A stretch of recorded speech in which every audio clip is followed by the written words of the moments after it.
سیاسی دنیا میں میرا خیال بڑی خبر یہی ہے کہ وزیر اعظم شہباز شریف نے ایک دفعہ پھر سے پی ٹی آئی کو دعوت دی ہے کہ وہ آئیں، اور اگر وہ مذاکرات کرنا چاہتے ہیں سنجیدگی سے تو حکومت جو ہے مذاکرات کے لیے تیار ہے۔ ظاہر ہے کہ یہ بہت بڑی خبر ہے، اور اس میں نیا پن تو نہیں ہے۔ حکومت پہلے بھی کئی دفعہ یہ آفرز دے چکی ہے، بلکہ موجودہ حکومت جس وقت اپوزیشن تھی اور پی ٹی آئی جس وقت گورنمنٹ تھی، اس وقت بھی شہباز شریف نے 2018 کے الیکشنز کے بعد جب اسمبلی کا پہلا اجلاس ہوا تھا تو بطور اپوزیشن لیڈر شہباز شریف نے 2018 کے بعد بننے والی اسمبلی میں بطور اپوزیشن لیڈر شہباز شریف نے جو پہلی تقریر کی تھی اس میں کوآپریشن کی بات ہی کی تھی، اور یہ کہا تھا کہ ایک مساق معیشت کا وقت آ گیا ہے۔ اس وقت کی یہ بات جو ہے وہ شہباز شریف دہرائے چلے جا رہے ہیں، اور ظاہر ہے کہ پی ٹی آئی کو مذاکرات کی دعوت دینا یہ ایک اچھا قدم ہے، اور اس سے امید کی جانی چاہیے کہ سیاسی جو تلخی ہے، یہ زہر ہے، اس میں کمی آئے۔ لیکن بات یہ ہے کہ پی ٹی آئی کے جو لیڈرز ہیں وہ ان کے ہاتھ میں زیادہ کچھ ہے نہیں، اور پی ٹی آئی کا مطلب ہی بنیادی طور پہ بانی پی ٹی آئی ہے۔ تو جب تک بانی پی ٹی آئی کی طرف سے یعنی ایک بردباری یا پختگی یا سنجیدگی یا وقار وہ دیکھنے میں نہیں آتا، اور وہ ایک جذباتیت اور ایک لڑکے کا جو ایک غصہ ہوتا ہے اور ایک ضد ہوتی ہے، ایک جنونیت ہوتی ہے، اگر وہ اسی راستے پہ چلتے گئے تو پھر یہ حکومت کی یہ پیشکش جو ہے پی ٹی آئی کو مذاکرات کی دعوت کی، یہ پیشکش بھی ضائع چلی جائے گی، اس سے فائدہ نہیں اٹھایا جا سکے گا۔ سو یہ بنیادی طور پہ ایک اچھا قدم ہے جو حکومت نے اٹھایا پی ٹی آئی کو مذاکرات کی پیشکش کر کے۔ پی ٹی آئی کے جو لوگ لیڈرز باہر ہیں، دیکھنا یہ کہ وہ اس کو کتنی سنجیدگی سے لیتے ہیں، اور اس سے آگے بڑھ کے جو دیکھنا یہ ہوگا کہ بانی پی ٹی آئی جو ہیں وہ اس طرح کی کسی مذاکرات کے لیے اپنا کنسنٹ دیتے ہیں یا نہیں دیتے، رضامندی دیتے ہیں یا نہیں دیتے، اس کے اوپر ہاتھ رکھتے ہیں یا نہیں رکھتے۔ لیکن اگر وہ ماضی ہی کی طرح تابڑ توڑ حملوں میں مصروف رہیں گے تو پھر حکومت کے لیے بھی ناممکن ہو جائے گا۔ وہ ایک یعنی حکومت ابھی بھی ظاہر ہے کہ بہت سے لوگوں کو ناراض کر کے ایک خدشہ رہتا ہے کہ انہوں نے یہ قدم اٹھایا ہے، لیکن اگر آگے ظاہر ہے کہ بانی پی ٹی آئی نے اسی ضد اور ہٹ دھرمی کا مظاہرہ کیا تو یہ حکومت کے لیے ممکن نہیں ہے کہ وہ مذاکرات کی اس پیشکش پہ قائم رہے۔ ظاہر ہے کہ پھر انہیں یہ پیشکش واپس لینی پڑے گی، اور اس سے پھر دوبارہ سے ایک تلخی اور زہر کا ایک نیا سلسلہ شروع ہو جائے گا۔ سو ظاہر ہے کہ خواہش تو سب کی ہے کہ جو پاکستان کی سیاسی فضا میں اس وقت ایک تلخی ہے، غصہ ہے، زہر ہے،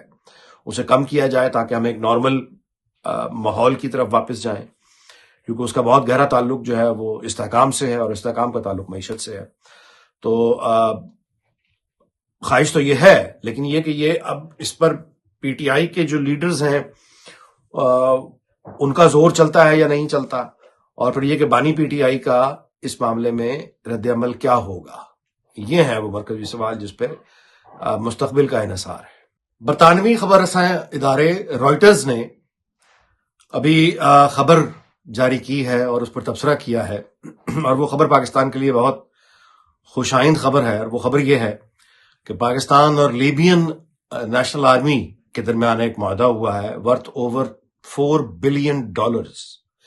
یہ رائٹرز کا فگر ہے کہ $4 ارب سے زائد مالیت کا پاکستان اور لیبیا کے درمیان معاہدہ ہوا ہے، جس پہ پاکستان دفاعی سامان بنا کر لیبیا کو فروخت کرے گا، اور وہاں پہ اس رپورٹ میں خاص طور پہ ذکر ہوا ہے کہ فیلڈ مارشل عاصم منیر پاکستان کی طرف سے، اور وہاں صدام خلیفہ ان کے درمیان جو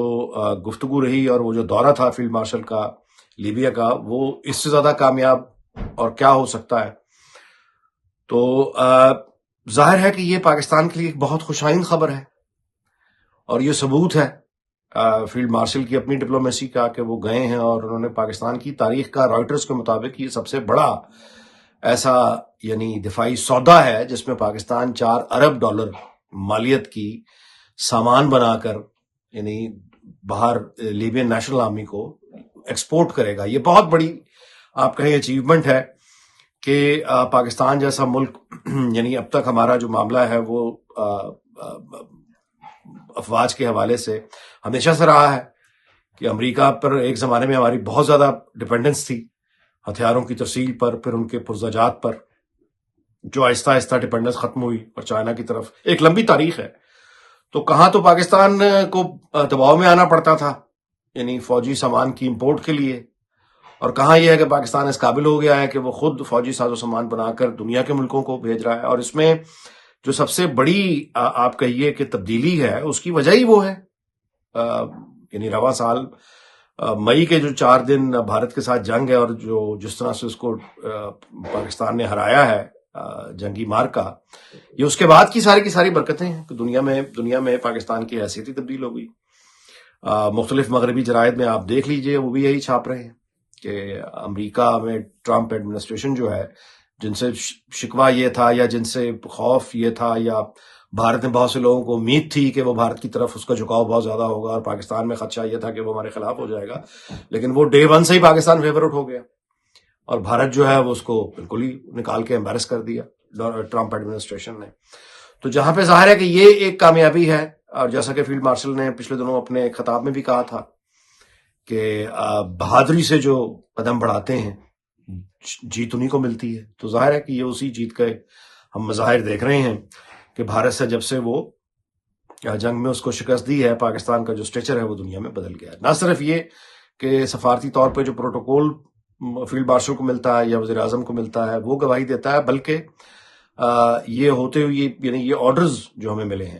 یہ سامان کے، یہ بہت بڑی ایک ظاہر ہے پاکستان، اور اس میں ایک بہت اچھا سکوپ ہے. اگر پاکستان ظاہر ہے کہ ایک نیشنل سیکورٹی اسٹیٹ ہے اور ہمارا جو دلچسپی رہتی ہے وہ فوج اور عسکری سرگرمیوں میں رہتی ہے، تو ٹھیک ہے، پھر یہ بہت بڑی انڈسٹری ہے دنیا کی. یعنی اسلحہ بنا کے دوسرے ممالک کو دینا، اگر آپ دیکھیں تو امریکہ کی اور یورپین جو ملٹری انڈسٹریل کمپلیکس ہے، ان کا دنیا میں جو تسلط قائم ہے وہ اسی وجہ سے قائم ہے. تو ہتھیاروں کے بنانا اور پھر جس طرح دنیا آگے بڑھتی چلی جا رہی ہے، سیکورٹی چیلنجز بڑھتے چلے جا رہے ہیں دنیا میں، مختلف خطوں میں تلخیاں جو ہیں وہ بڑھ رہی ہیں، کم نہیں ہو رہی. تو وہ یورپی یونین کے ممالک ہوں جن کو خود کو اکوپڈ کرنا ہے، یہ بہت بڑی مارکیٹ پاکستان کے لیے ثابت ہو سکتی ہے. سو لیبین نیشنل آرمی کے ساتھ یہ 4 ارب ڈالر کا جو معاہدہ ہوا ہے، یہ بنیادی طور پہ ایک شروعات ہے، آغاز ہے. اگر یہ پاکستان اس میں ایکسپرٹیز مزید حاصل کر گیا اور ہم دنیا کے مطابق ان کی مرضی کے ہتھیار بنا کر ان کو صحیح ٹائم پر صحیح کوالٹی کے ساتھ دینے پر ہماری یہ شہرت بن گئی اور ہم کامیاب ہو گئے، تو لیبیا کے بعد تو پھر آگے یورپی یونین کے یعنی آپ ملک کھڑے ہیں. یہاں پہ تو قطار لگی ہوئی ہے یورپ میں،